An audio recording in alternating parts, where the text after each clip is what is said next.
Ever take your curls out of a bun and think, what happened to my curl pattern? If your curls are stretched out and you're looking for a way to bring back that bounce and definition, I've got you covered. In this video, I'll share exactly how I revived my curls, tightened my pattern, and achieved shiny defined results even after days. Welcome to my channel. I'm Elizabeth, your curly hair mentor. I've spent creating structured content for curly hair enthusiasts, but this year I'm changing it up. Today I'm letting my thoughts flow and sharing my personal experience with a routine that worked for my hair. So stick with me. If you have any questions, drop them in the comments below. Let me start by telling you about a little DIY experiment I tried. I found an Amla hair pack at a local souk here in Doha. What intrigued me was that it contained clay and amla, which mimics protein.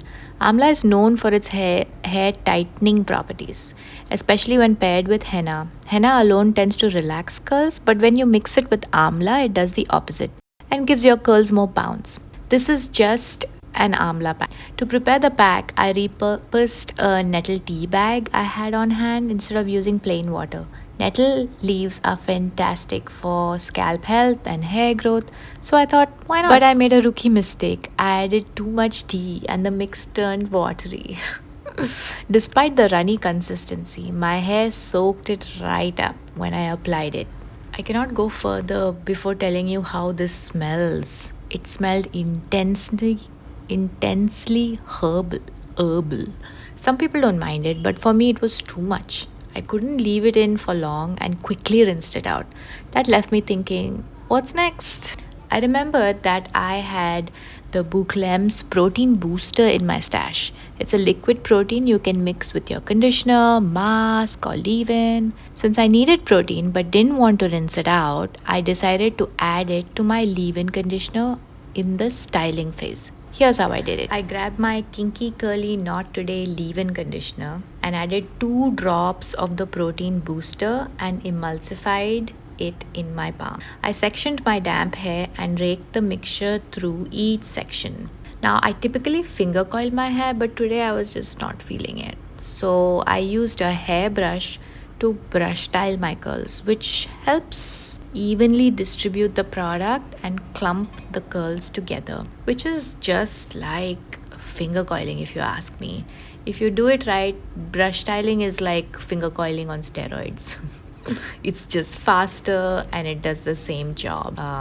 But the only thing is that your hair should not be brittle when you're using a brush. Like, you don't want to break your hair while you're brushing. And you also have to be careful to brush all so that the curls are more or less even. After brush styling, I scrunched my hair to reinforce the curl pattern. And finally, I sealed it all in with the Kinky-Curly curling custard gel. Now, you might be wondering why I chose Kinky-Curly products when they are protein free. That's exactly why. Since I already was adding the protein booster, I didn't want to overwhelm my coarse, low porosity, dry hair with too much protein. This combo gave me just the right balance without overloading. I followed the same process to other sections of my hair. So I made 3 sections. So one at the back, the same process. This was a little hard to do. I know I should have added more water. I wouldn't have fought with it so much. Just pro tip, don't fight with your hair, add more water. I was styling on damp hair, so it was very hard for me to manipulate my hair on damp hair.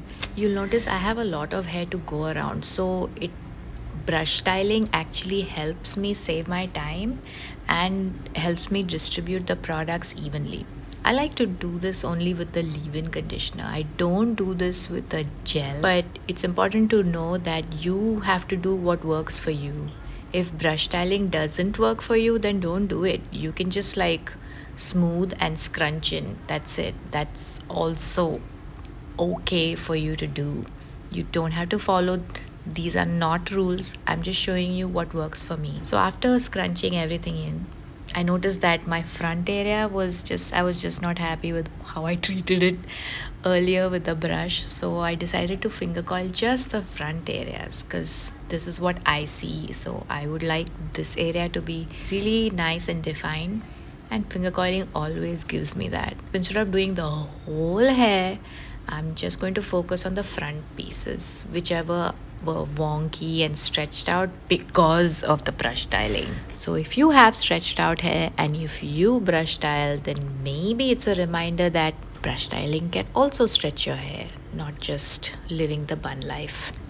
When my hair was wet, which by the way, I wet my hair a little bit with the remaining of the tea.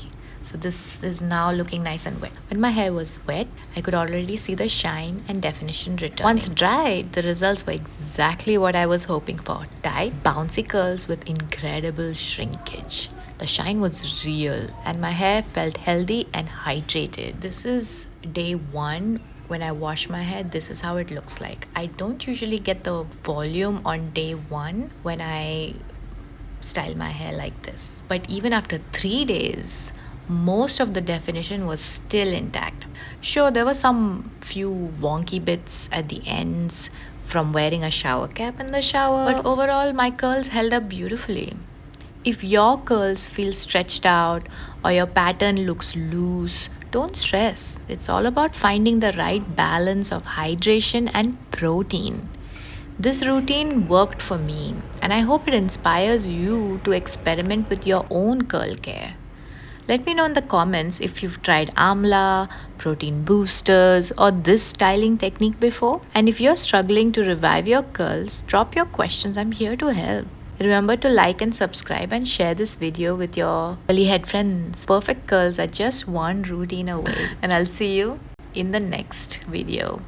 Okay, thanks. Love you. Bye.